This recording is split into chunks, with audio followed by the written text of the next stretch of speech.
Hi everyone, मैं रोहन यादव आप सभी का एक बार फिर से अपने यूट्यूब चैनल पर स्वागत करता हूं। जैसा कि आप सभी लोगों को पता है कि मैं अपने यूट्यूब चैनल पर सोशल वर्क के संबंध में ऑनलाइन क्लासेस आपको प्रोवाइड कराता हूं। साथ ही साथ समाज कार्य के संबंध में महत्वपूर्ण जानकारी भी आप लोगों से शेयर करता हूं। आप सबको भलीभांति तरीके से पता है कि एमपी सेट का जो अभी पेपर होने वाला है 4 जून 2023 को, उसकी ऑनलाइन क्लासेस मैंने स्टार्ट कर दी है। और क्लास का जो समय रखा गया है शाम को 8 PM रखा गया है। रजिस्ट्रेशन इसका आरंभ हो चुका है और अधिक जानकारी के लिए आप हमसे संपर्क कर सकते हैं एमपी सेट सोशल वर्क के संबंध में 8506031308 पर। इसकी फ़ीस जो रखी गई है 3500 रुपये रखी गई है और जो किस्तों में जमा करना चाहते हैं वो 4000 को 2 भागों में डिवाइड कर सकते हैं, 2000 और 2000 करके। आगे अगर हम बात करें तो आज का जो हमारा यह टॉपिक है ये अपराध का अवधारणा पर है, उसके टाइप पर है और अपराध के सिद्धांत पर है। इम्पोर्टेंट टॉपिक है। अपराध से एमपी सेट में भी सोशल वर्क में पूछा जाता है और यूजीसी नेट सोशल वर्क में पूछा जाता है। और साथ ही साथ अगर हम बात करें तो उत्तराखंड चिकित्सा समाज कार्य की जिसकी वैकेंसी 15 निकाली गई हैं सोशल वर्क में, इसमें भी आप लोगों से अपराध से संबंध में प्रश्न पूछे जा सकते हैं। हालांकि एम्स मेडिकल सोशल वर्क का जिसका एग्ज़ाम 27-28 मार्च 2023 को रखे गए हैं, उसमें भी यहाँ से प्रश्न आप लोगों को देखने को मिल सकते हैं। इन सभी के बारे में अगर आपको जानकारी चाहिए समाज कार्य में तो आप संपर्क कर सकते हैं 8506031308 पर, कॉल भी कर सकते हैं और व्हाट्सएप के माध्यम से भी जानकारी आप प्राप्त कर सकते हैं। तो अपराध किसे कहते हैं इसके बारे में जानते हैं। देखिए, वह कार्य जिसमें किसी स्थान विशेष के कानून का उल्लंघन होता है तो उसे अपराध कहते हैं। सिंपल सी बात है, वह कार्य जिसमें किसी स्थान या विशेष के कानून का उल्लंघन होता है तो उसे अपराध कहा जाता है। समाजशास्त्र में अपराध का अध्ययन सामाजिक क्रिया के संदर्भ में किया जाता है और जिन सामाजिक क्रियाओं के लिए समाज नकारात्मक अनुशासित यानी एक प्रकार से अगर हम कहें तो दंड को व्यवस्था करता है उसे अपराध कहते हैं। और यह अपराध अगर हम बात करें तो हत्या, डकैती, बलात्कार, चोट पहुंचाना, ट्रैफिकिंग नियम के विपरीत आप गाड़ी चलाना आदि हो सकता है। ये एक प्रकार का अपराध। अपराध को अगर परिभाषा के रूप में देखें तो आप देख सकते हैं एक विद्वान है, बहुत ही फेमस है, जिनका नाम है सुदरलैंड या आप कह सकते हैं एडविन सदरलैंड भी। इनका कहना है कि अपराध सामाजिक मूल्यों के लिए एक ऐसा घातक कार्य है जिसके लिए समाज दंड की व्यवस्था करता है, वह अपराध कहलाता है। परिभाषा से प्रश्न पूछे जाते हैं, जब सामाजिक मूल्यों के लिए एक ऐसा घातक कार्य आए और जिसके लिए समाज दंड की व्यवस्था करे तो तुरंत आप कहना कि समाज यहाँ पे कर रहा है दंड की व्यवस्था, तो वो सदरलैंड का नाम आ जाएगा।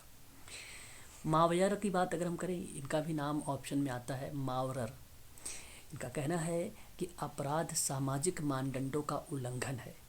अपराध सामाजिक मानदंडों का उल्लंघन है और मानदंड आप जानते हैं रीति रिवाज, परंपरा, नियम बताता है आपके मानदंड को। वहीं बात करते हैं कानूनी दृष्टि से अपराध वह कार्य है जिसमें कानून का उल्लंघन आपराधिक नियत से किया जाए। ठीक है, आगे अगर हम बात करें तो एक विद्वान का नाम आता है हॉल्सबरी का नाम। इनका कहना है कि अपराध एक गैर कानूनी कार्य है, त्रुटि है जो जनता के विरुद्ध होता है और इसके लिए अपराधी को कानून के अनुसार दंड दिया जाता है, उसे अपराध कहते हैं। ड्राफ्ट की बात अगर हम करें अपराध की परिभाषाओं के रूप में तो वैधानिक रूप से अपराध एक ऐसा कार्य है जो कानून के अनुसार दंडनीय होता है, उसे अपराध कहते हैं। तो ये जस्टिस ड्राफ्ट है, इनका कहना है कि वैधानिक रूप से अपराध एक ऐसा कार्य है जो कानून के अनुसार दंडनीय होगा। तो कानून को मानने वाले जस्टिस ड्राफ्ट है, समाज को मानने वाले सदरलैंड है। इस चीज़ों को आप लोगों को ध्यान रखना। समाज में अगर हम बात करें तो मावर का भी नाम देखने को मिलता है, भूमिका है, परंतु अगर हम बात करें तो सदरलैंड को ही आप लोग प्रायोरिटी दें। फिर अगर हम बात करते हैं आगे तो और भी चीज़ें हमारे सामने आते हैं। एक विद्वान आते हैं जेरोम हॉल करके। इन्होंने कहा है कि कानूनी दृष्टि से अपराध घोषित करने के लिए अनिवार्य हैं कुछ मानदंड। कुछ इन्होंने मैंडेटरी, एक प्रकार से कंपलसरी जैसे शब्दों का यूज करते हुए बोला है, कानून द्वारा वर्जित और इरादे से किया गया कार्य। ये बेसिकली क्या है, ये अनिवार्य मानदंड का उल्लेख करते हैं जो कानूनी दृष्टि से अपराध होंगे, कानूनी दृष्टि से अपराध होंगे। तो जेरोम हॉल का नाम आता है ऑप्शन में, और कानूनी दृष्टि से अपराध घोषित करने के लिए पूछता है तो बताइए कौन कौन से हैं। तो ऑप्शन में कानूनी द्वारा वर्जित क्रिया और इरादे से किया गया कार्य। और यहाँ पे देखिए समाज में होने वाली क्षति। अच्छा, इनका कहना है यहाँ पे दो ही नहीं है और भी हैं, कुछ अनिवार्य मानदंड माने हैं, ध्यान रखेंगे। एक कानूनी द्वारा जो है, कानून द्वारा वर्जित, इरादे से किया गया कार्य, और समाज में होने वाली क्षति, और अपराधी को होने वाला लाभ, और निश्चित दंड का प्रावधान। ठीक है, तो ये 5 शब्द हैं इनके, है ना। इनमें से ये इन्होंने मानदंड माने 5 इम्पॉर्टेंट। अब अपराध के प्रकार देख सकते हैं। अमेरिकी समाजशास्त्री हैं जिनका नाम सदरलैंड है। इन्होंने गंभीरता के अनुसार जो है सब अपराध को 2 भागों में बांटा है। एक है साधारण अपराध, एक है गंभीर अपराध। साधारण अपराध में जैसे चोरी, मारपीट, शराब पीना आदि आता है, और गंभीर अपराध हत्या, बलात्कार, अपहरण, डकैती इत्यादि गंभीर अपराध में आता है। ये आप लोग ध्यान रखिएगा। जब कभी कभी आप लोगों के यूजीसी नेट सोशल वर्क में एक बार प्रश्न आया कि नागरिकता खोने की, और उसमें अपहरण एक शब्द दिया गया था, और आयोग ने अपहरण को सत्य माना था।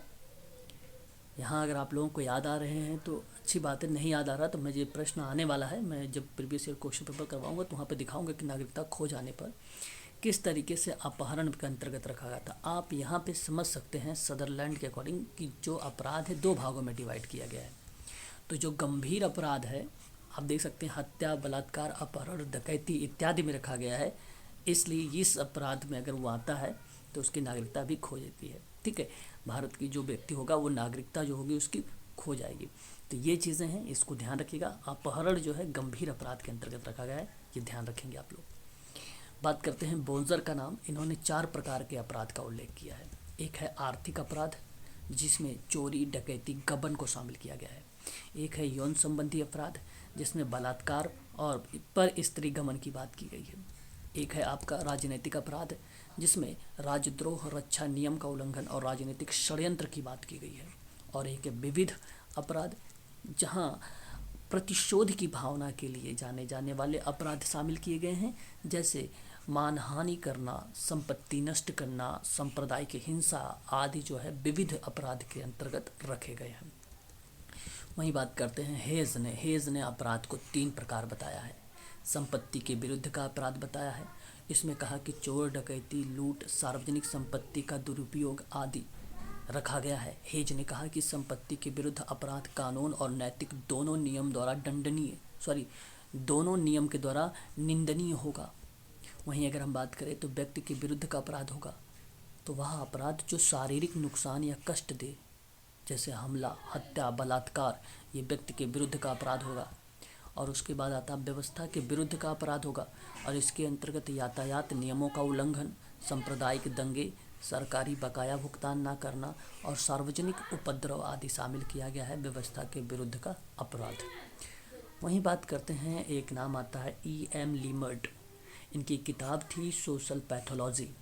इन्होंने 3 प्रकार के अपराध पर इस किताब में चर्चा किया था। E.M. लीमर्ट, ये नाम इम्पॉर्टेंट है, ये भी आप लोगों को पेपर में आ सकता है। लीमर्ट का नाम परिस्थिति जन्य अपराध होता है, जैसे बहुत गरीबी के कारण भोजन के लिए चोरी करना, शांतिपूर्ण प्रदर्शन के बावजूद पुलिस लाठीचार्ज के बाद प्रतिक्रिया स्वरूप हिंसात्मक होना परिस्थिति जन्य अपराध कहलाता है। वो एक नियोजित अपराध होता है। इसमें जैसे सफ़ेद पोश अपराध, पद का दुरुपयोग कर किया जाने वाला अपराध, वैश्यावृत्ति आदि जो है नियोजित अपराध कहलाता है। एक होता है भरोसा तोड़ने वाले संबंधी अपराध, जैसे आर्मी का जनरल युद्ध के मैदान में विरोधी सेना की तरफ से कार्य करे, बिजनेसमैन किसी लड़की का जो है सिलेक्शंस प्रतिभा के आधार पे ना करके आकर्षण के तौर पर करता है तो वो भरोसे तोड़ने संबंधी अपराध आ जाएगा। तो इस तरह का अपराध भरोसा तोड़ने का दोषी होता है, यह एक प्रकार का अपराध हो जाएगा। वहीं बात करते हैं नेक्स्ट पॉइंट पर, Lombroso, very very most important point, ये भी आता है पेपर में। लोम्ब्रोसो कई बार पेपर में पूछा जा चुका है। इन्होंने गुण और विशेषता के आधार पर अपराधी के 4 भागों में वर्गीकृत किया है। नंबर 1 है जन्मजात अपराधी, नंबर 2 है आकस्मिक अपराधी, नंबर 3 है यौन अपराधी, नंबर 4 है मानसिक असंतुलन अपराधी। ठीक है, याद रखेंगे। वहीं अगर हम बात करते हैं तो हमारे सामने आते हैं अपराध के सिद्धांत। जो अपराध के सिद्धांत है ये भी इम्पोर्टेंट है पेपर में। लोम्ब्रोसो का नाम खूब पूछा जाता है इसमें। अगर हम बात करें तो सबसे पहले हमारे सामने यहाँ पे देख सकते हैं आपके व्यक्ति अपराध क्यों करता है, इसके लिए अनेक दृष्टिकोण और सिद्धांत का निर्माण होता है। तो इसे हम मुख्य रूप से 3 भागों में बांट सकते हैं। एक है अपराध का शारीरिक और जैविक प्रत्यक्षवादी सिद्धांत। ध्यान रखिएगा, अपराध के जो सिद्धांत बताए जा रहे हैं तो इसमें सिद्धांतों को निर्माण जब करना होगा तो 3 भागों में डिवाइड कर सकते हैं, एक जैविक और प्रत्यक्षवादी, एक है अपराध का मनोवैज्ञानिक और एक है अपराध का समाजशास्त्री। सबसे ज़्यादा पहला वाला इम्पोर्टेंट है, ये पेपर में पूछा जाता है। ठीक है, देखिए अपराध का शारीरिक या जैविक प्रत्यक्षवादी जो सिद्धांत है बहुत ही फेमस है। ये पेपर में ऐसे ही लिखा हुआ चला आता है और कहता है ये किसका है। तो ध्यान रखिएगा, इसके जनक इटली के अपराध शास्त्री जो लोम्ब्रोसो का नाम आता है, इनका नाम आता है। और इस सिद्धांत में इन्होंने कहा है कि व्यक्ति के शारीरिक संरचना और अन्य से भिन्न होती है, अतः ऐसे व्यक्ति में असामान्य व्यवहार या अपराधी प्रवृत्ति की संभावनाएं बहुत अधिक होती है। और इस संप्रदाय के प्रमुख समर्थक हैं, इसके समर्थक भी हैं गैरोफेलो, ठीक है, गैरोफेलो और एनरिको फेरी, 2 लोग इसके समर्थक हैं। इसको आप ध्यान रखिएगा, इस सिद्धांत में इम्पोर्टेंट है आप लोग अपराध एवं शारीरिक जैविक प्रत्यक्षवादी का सिद्धांत। ठीक है, ध्यान रखिएगा।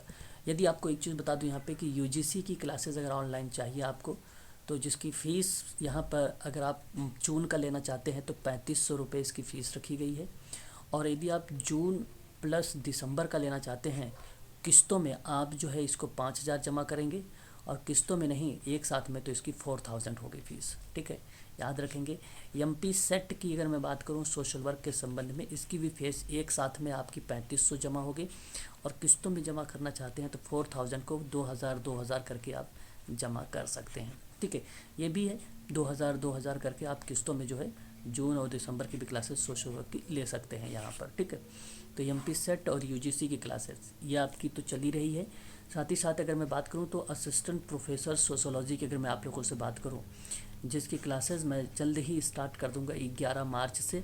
यदि आप इसकी तैयारी करना चाहते हैं तो इसकी फ़ीस जो है एक साथ में 4000 है, किस्तों में इसकी फ़ीस 5000 रखी गई है। इम्पॉर्टेंट है, जो असिस्टेंट प्रोफेसर सोशोलॉजी की वैकेंसी SC आई है, ये अपराध भी वहाँ पर पूछे जाएंगे। इम्पॉर्टेंट है ये सारे क्वेश्चंस। ठीक है, वहीं अगर हम बात करते हैं नेक्स्ट पॉइंट पे, लोम्ब्रोसो ने क्या बोला है, very very most important point. देखिए, आपको पेपर देखे होंगे अगर आप सोशल वर्क की तो आपको पता होगा, लोम्ब्रोसो के अनुसार अपराधी जन्मजात होते हैं और अपराधी ऐसा व्यवहार करता है क्योंकि वह ऐसा पैदा हुआ है। ये स्टेटमेंट इम्पोर्टेंट है लोम्ब्रोसो का। वहीं बात करते हैं, लोम्ब्रोसो लिखते हैं कि विचलकों में कुछ जैविकी और शारीरिक दोष होते हैं जो जन्मजात या आनुवांशिक होते हैं और ये दोष पूर्ण मानव आदि मानव के लक्षण को प्रदर्शित करते हैं, जैसे कि बड़ा जबड़ा, बड़ा कान, पैर की अंगुलियां का लंबा होना आदि।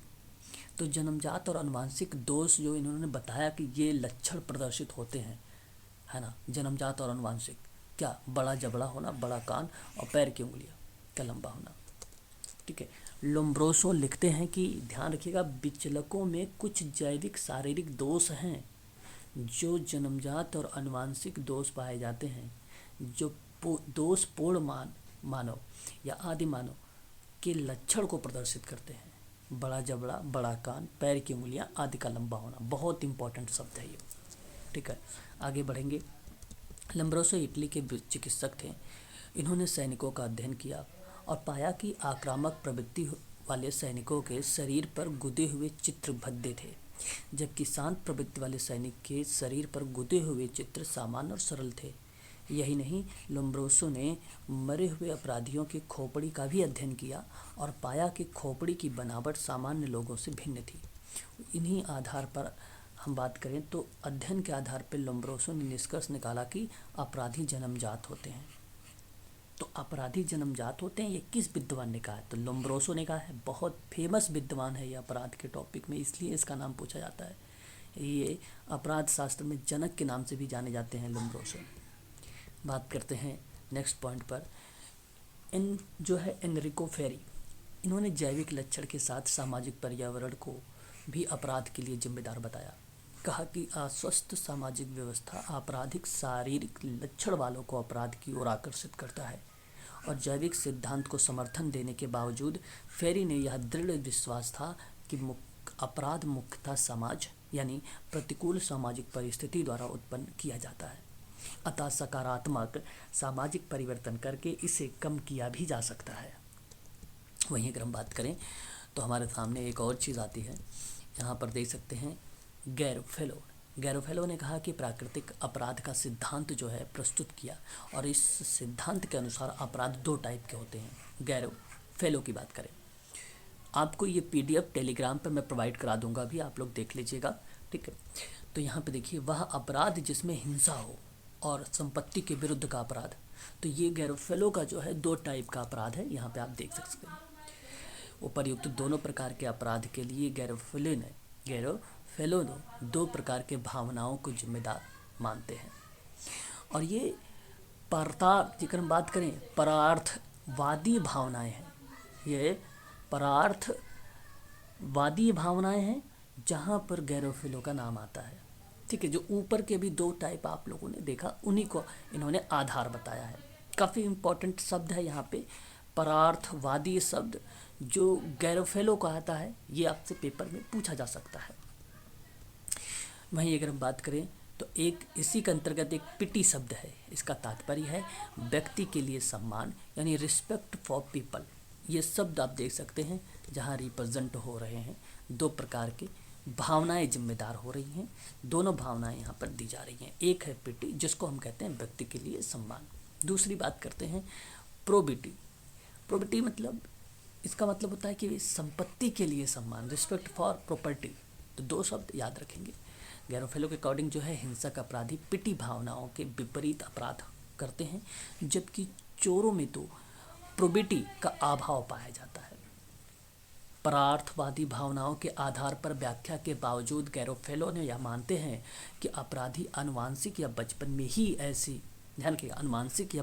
ही ऐसे हो जाते हैं, जिससे उनमें नैतिकता का अभाव पाया जाता है, जो इन्हें नए अपराध की तरफ ले जाता है। इसलिए गैरोफेलो कहते हैं कि अपराधियों का पुनर्वास कुछ अपवाद मामलों को छोड़कर नहीं किया जा सकता है, ठीक है। वहीं अगर हम बात करते हैं हैंस हाइसेंक के बारे में, इनका कहना है कि आनुवांशिक तथा विचलित व्यवहार में अस्पष्ट कार्य कारण संबंध स्थापित होते हैं, वो अपराध होते हैं। तो हैंस हाइसेंक भी याद रखेंगे, आनुवांशिक तथा विचलित व्यवहार में अस्पष्ट कार्य कारण संबंध जब स्थापित होते हैं तो वो भी अपराध कहलाते हैं।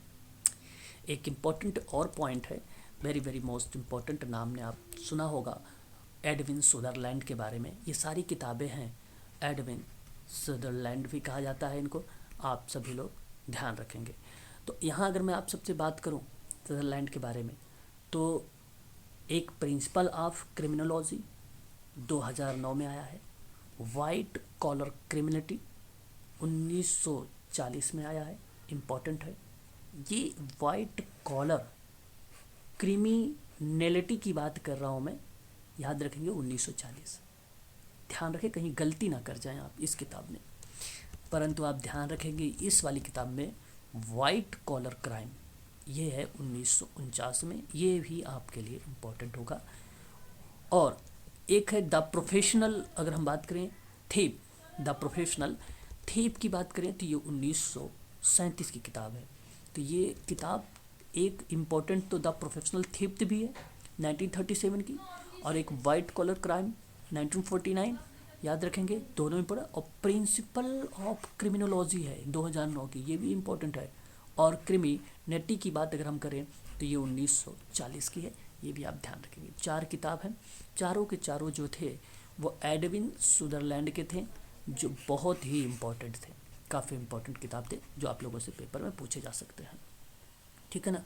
यदि आप MP सेट सोशल वर्क की बात कर रहे हैं या आप असिस्टेंट प्रोफेसर सोशोलॉजी की बात कर रहे हैं जिसकी वैकेंसी निकाली गई है 80 सीटों पर, या आप उत्तराखंड मेडिकल सोशल वर्क की बात कर रहे हैं, या आपसे मैं कहूँ कि यूजीसी नेट सोशल वर्क की बात कर रहे हैं ऑनलाइन क्लास के लिए केवल समाज कार्य के बारे में, आप हमसे संपर्क कर सकते हैं 8506031308 पर कॉल भी कर सकते हैं और व्हाट्सएप के माध्यम से जानकारी भी प्राप्त कर सकते हैं।